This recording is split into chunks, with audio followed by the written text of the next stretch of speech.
When we began our college lives in 2009, the economy was in ruins. Karen, we know the market's lousy. Wall Street had collapsed. 1 in 10 people were unemployed. The housing market tanked. In 2009, the market dropped some 2,400 points until March. In March, everything settled out, and we hit what we call capitulation. And capitulation is another word for the bottom.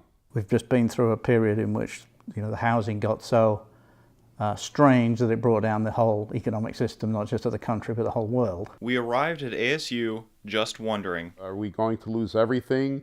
Is the market ever going to turn back? Is the country going down the barrel? People were just nervous. If the collapse of Wall Street defines recession in New York, the collapse of the housing market defines it in Phoenix.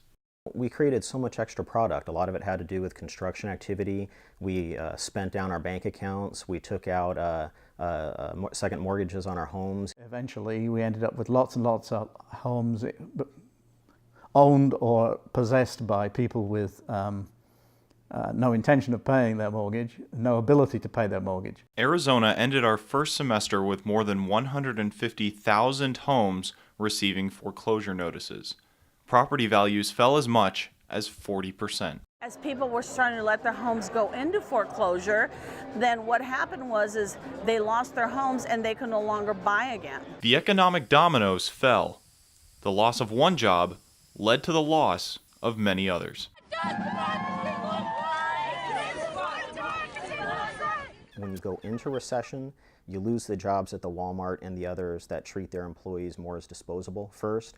Then you lose the higher value-added jobs. Our college years started at the bottom of the recession. From there was only one way to go. 2011 to 2012, they saw a 33% increase in home values in the Phoenix market. 4 years later, the economy is stronger than weaker. The value of houses is more than less. Unemployment has come down, but some still can't find their dream job.